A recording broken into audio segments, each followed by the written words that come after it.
Alright there guys, and welcome back to another video.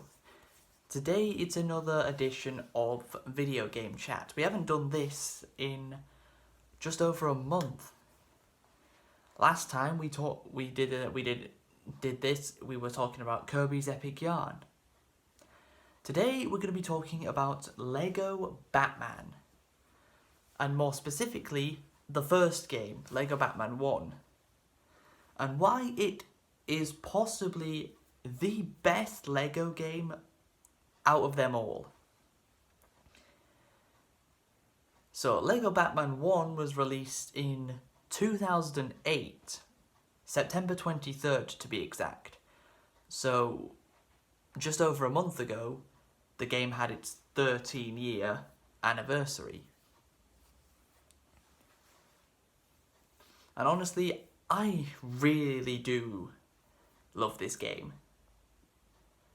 I really wish I could go back and play it, but I don't have it anymore. So let's get into what makes Lego Batman 1 possibly the best Lego game ever. So we'll start off with the fact that the game was made back in the age where Lego games did not have voice acting.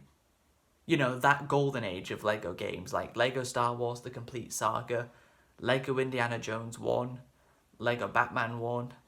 Back when Lego games did not have voice acting, every single sound, all the characters' interactions are literally just making noises and sounds. It's not no one is speaking.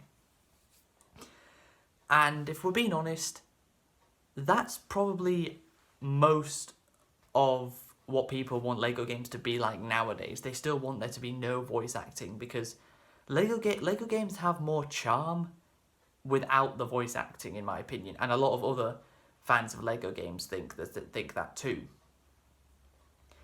So yeah, it was back in the golden age of Lego games that did not have voice acting. It also was in an age where Lego games had 6 levels per story rather than 5 like they do now. So that's 2 ways you can distinguish old Lego games to new Lego games.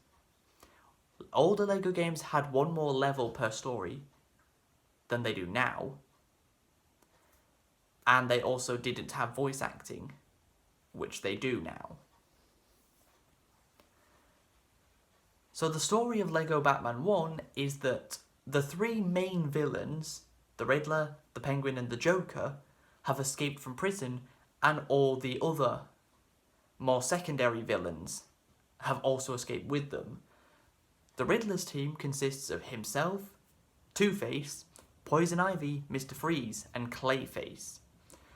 The Penguin's team consists of him, Catwoman, Bane, Man-Bat and Killer Croc. And finally, saving the best for last, the Joker's team consists of him, Harley Quinn, Killer Moth,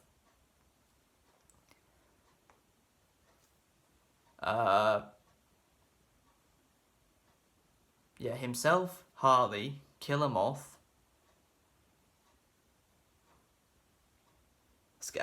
Scarecrow and Mad Hatter. There we go.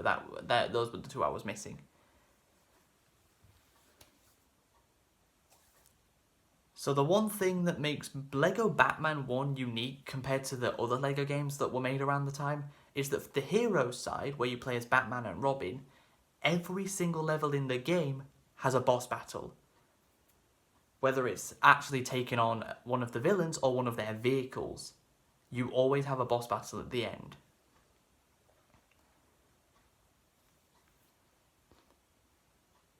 And all the boss battles aren't quite the same, which is a good thing, of course. Not every single level in the game is themed perfectly around the villain you're going to be facing. There are a lot of levels that are themed around the character, such as Mr. Freeze his level is you go into an ice lair. Poison Ivy, you go through like a lab of chemical plants. So some of the levels do relate to the villain you're fighting. But it's just so great to be able to have a boss battle at the end of every single level, which means you already always know what you're working towards to begin with. And just for a little bit of extra detail that the developers never had to do, is at the start of every single level in the game as the heroes, whoever you're fighting, it tells you it shows you an image, it shows you who they are, and it gives a little bit of background information on them, which I think is a really neat little detail that they didn't have to do, but they did anyway. So when you defeat the first set of villains, which leads up to the Riddler, you then get a cutscene that shows all of the Riddler's team back in prison, and they're doing their own little thing. You've got Clayface morphing his hands into different things. You've got Mr. Freeze with action figures of himself and one of the minions that you fight in the same level. Poison Ivy is just watering her plants, because of course she is, what else would she be doing? Two-Face is flipping his coin, just like you'd expect him to be. And the Riddler is, well, just trying to break open the bars. The Riddler doesn't even have something that special. But I do love that detail, how at the end of the hero story, it shows you all the villains you've taken down throughout that specific story, and a little snippet of what they're doing now they're back in prison. Then of course you face the Penguins story, where you have Bane, who you don't actually fight against Bane in the story. He's one of the two villains. Yeah, he's one of the few villains in the game you don't actually take on. He runs at the prison bars and knocks himself out. Catwoman is licking herself because she's a cat. Well, she's not a cat, but you get the idea. She acts like a cat.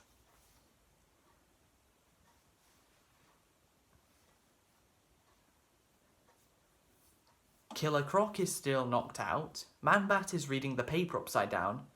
And the Penguin is trying to reach out at the police officers who have just put him back in prison. And then finally we have the Joker. So for the Joker, we have Killer Moth trying to keep bumping into a light because he's a moth. He acts like a moth. Scarecrow being a scarecrow, literally. Harley Quinn with a bunch of pictures of the Joker around because she's obsessing over him, of course.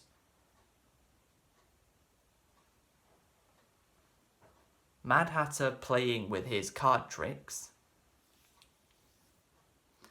And the Joker pulls out a gun, aims it at his own head, but you know what's going to happen.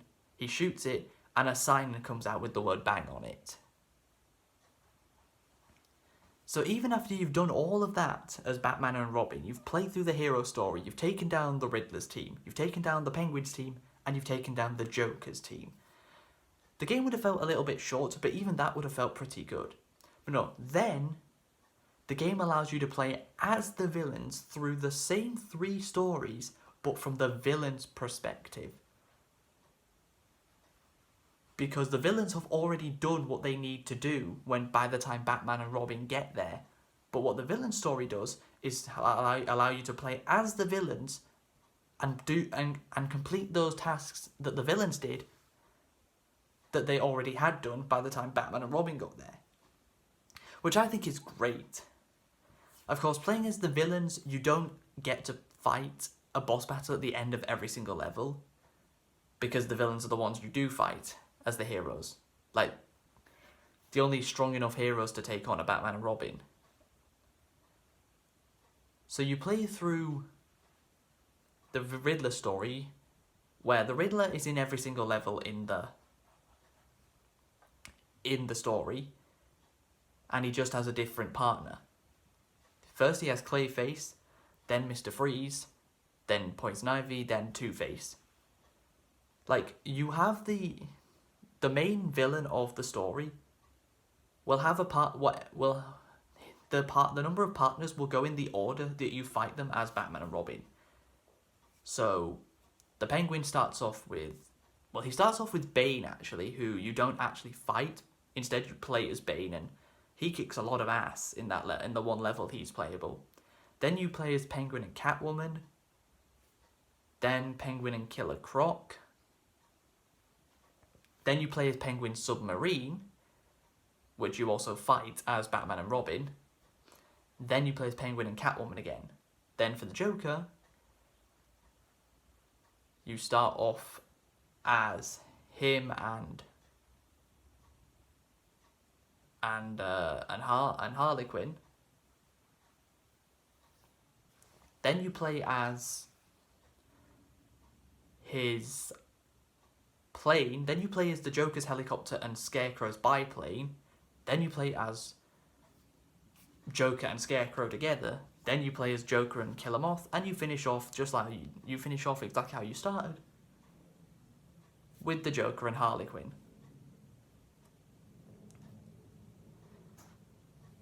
The great thing is, you're playing through not quite the same level.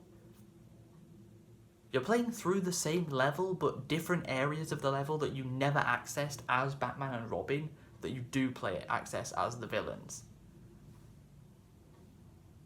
It would have been the only thing I can say about that would have made it even better, is if you got to play as the villains first, and then you played as Batman and Robin.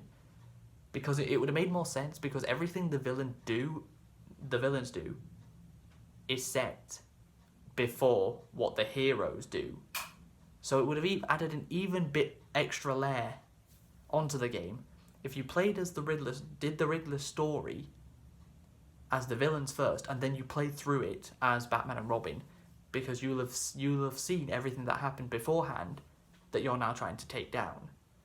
Whereas you take it down first, and then you go back to when the villains did those things. Can you tell I actually really love this game? And if there's one LEGO game I could play again, it would probably be LEGO Batman 1. People say like LEGO Batman 2 and 3 are better than the original, which that's fine. I mean, I've played the demo. I remember... No, I never played the second game. But I did play the demo of the third game, and that took me over an hour. The demo of LEGO Batman 3 Beyond Gotham took me over an hour to beat. But yeah, I've never really been interested in LEGO Batman 2 or 3. I've always felt the first game that's just about Batman, the Batman world, and not the whole of DC. Because I don't really know that much about DC. Like, I've only ever watched one DC movie, and that is the 1960s Batman movie. Oh wait, no, I also have watched the 1980s, was it? Batman and Robin movie that was dreadful. And the only Marvel movies I've watched are Deadpool 1 and Deadpool 2. So yeah, I'm not big into superheroes. As much as you think I would be, I'm not. But yeah, LEGO Batman 1 has a case to be up there for possibly the best and greatest LEGO game ever made. Because it was made in the golden age of LEGO games. No voice acting. 6 levels per story instead of 5. Why did they change that? Why did they reduce the story by an entire level in more recent LEGO games? Of course, the LEGO game that everyone's hyped for right now, and including me, is LEGO Star Wars The Skywalker Saga. being able to play all 9 movies in one game is something that's literally never been done before. But the one disappointing thing about that game is it's going to have voice acting. But considering LEGO Star Wars The Force Awakens has voice acting, no one's really surprised.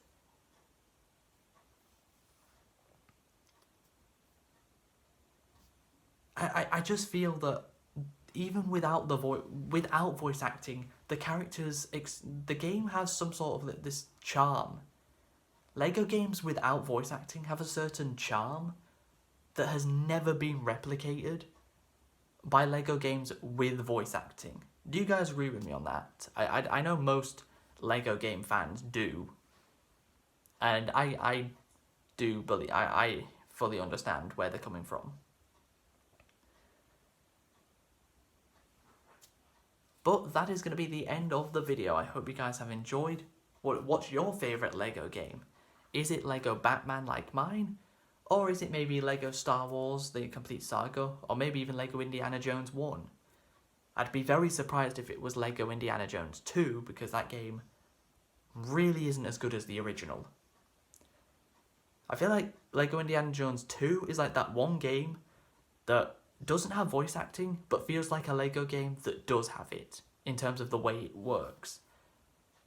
But the Golden Age, LEGO Indiana Jones, LEGO Star Wars The Complete Saga, and LEGO Batman 1, those were the 3 LEGO games, for me, that were the Golden Age. But yeah, hope you guys have enjoyed this video. If you have, please be sure to leave a like, subscribe if you're new, and until next time, which hopefully, emphasis on the hopefully, will be my My Hero Academia World Heroes Mission Review. Hopefully. But until next time, catch you later.